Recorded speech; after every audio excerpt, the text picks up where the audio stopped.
मीनू जी बिल्कुल 100% सही बात है। मीडिया का हाल यही हो गया है। एक डांसर वाली भूमिका में है मीडिया की।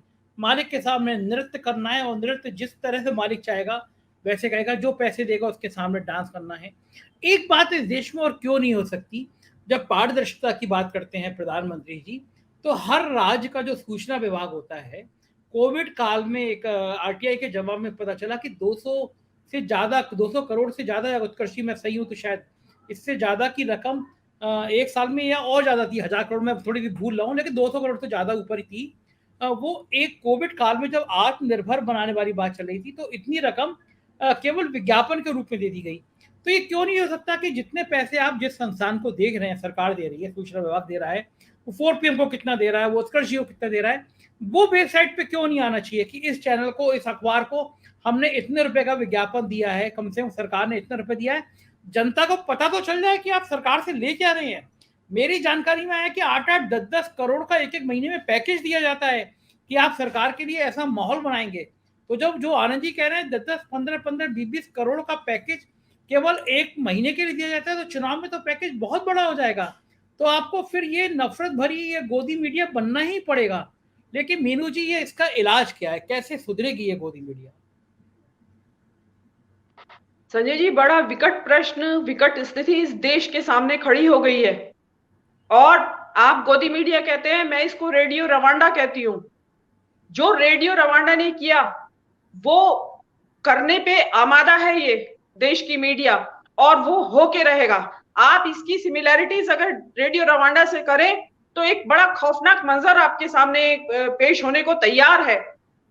रेडियो रवांडा ने जो वहां पे जातीय संघर्ष था हुतू और तुत्सी के बीच में, हुतू बहुसंख्यक होते थे और तुत्सी अल्पसंख्यक थे, तो हुतू लोग जो थे वो तुत्सी की लिंचिंग करते थे। शुरुआत यहां से हुई और उस लिंचिंग करने वाले लोगों को रेडियो रवांडा हीरो की तरह पेश करता था। आप सिमिलैरिटी देखिए।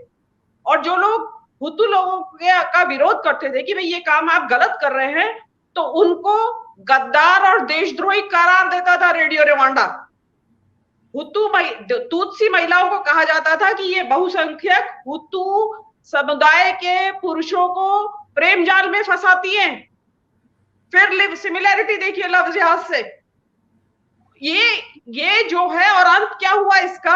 अंत में जाके ये हुआ, उन्होंने इस हद तक नफरत का माहौल पैदा कर दिया गया हुतू और तुत्सी के बीच में कि रेडियो रवांडा लिस्ट जारी करता था तुत्सी लोगों की, नाम लेके एड्रेस के साथ लिस्ट जारी होती थी रेडियो रवांडा से, और लोगों को चुन चुन के मारा जाता था। अंत ये हुआ कि 100 दिन के अंदर 8 लाख लोगों की हत्याएं हुई, तुत्सी मरे। किसके वजह से? रेडियो रवांडा की वजह से। बाद में रेडियो रवांडा के ऊपर ट्रायल हुआ यूएन का और उसमें काफी लोग दोषी पाए गए। तो आज तक रेडियो रवांडा, मतलब जो रेडियो रवांडा एक ये समझ लीजिए एक तरह की उपाधि समझ लीजिए, उसके जरिए ये मीडिया का जो चरित्र है उसको उजागर करने के लिए नाम लिया जाता है रेडियो रवांडा का।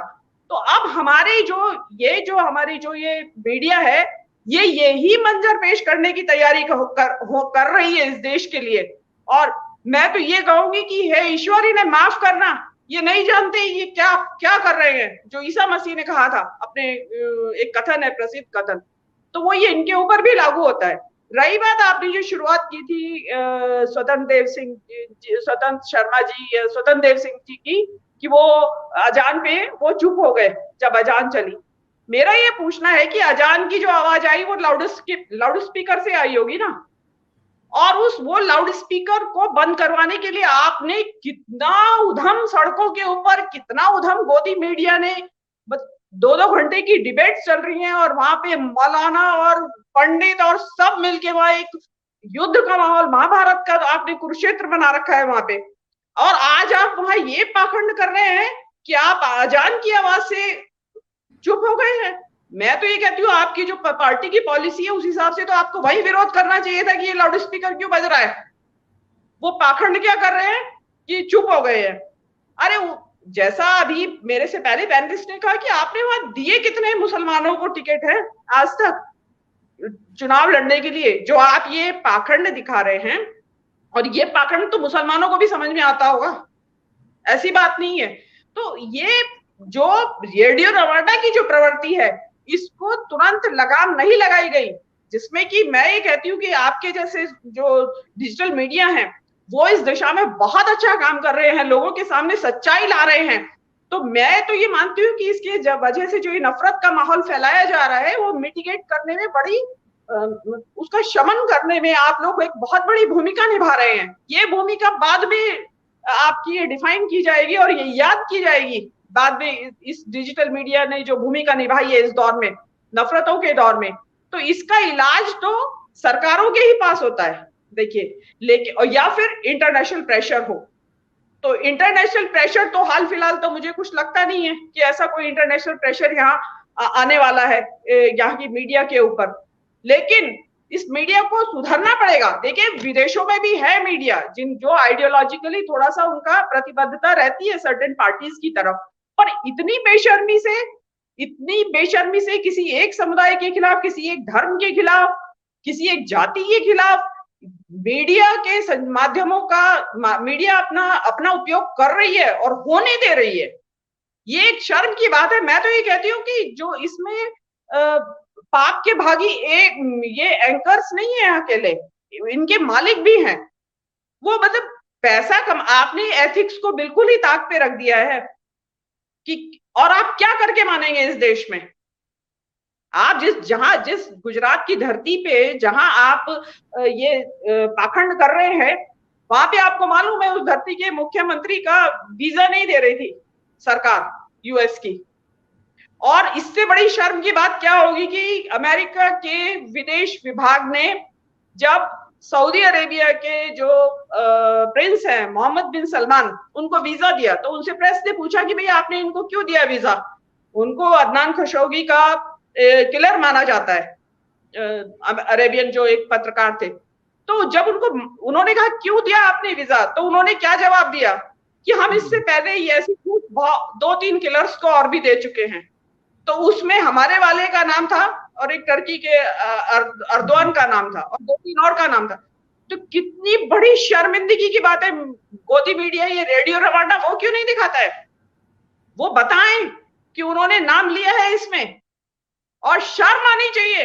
मैं तो कहती हूँ कि जिसका नाम लिया था उन्होंने विदेश विभाग ने अमेरिका के, उनको शर्म आनी चाहिए और बाज आना चाहिए अपनी जो इन हरकतों से। लेकिन नहीं आएंगे बाज। ये फॉक्स न्यूज बने हुए हैं अमेरिका जो राइट विंग के, जो मुझे तो यही समझ नहीं आता है कि जो राइट विंग के सपोर्ट में जब मीडिया आती है तो वो इस तरह एक ही तरह का बिहेवियर क्यों होता है वर्ल्ड ओवर।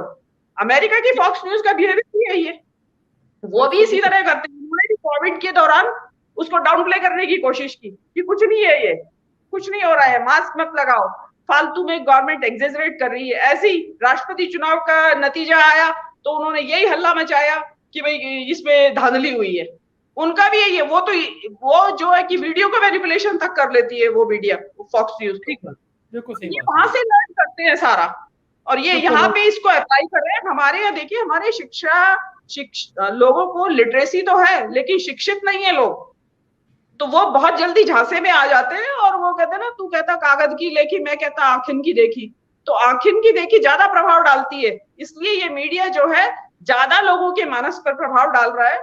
और जो देश में नफरत का जहर घुला है वो आप जानते ही हैं।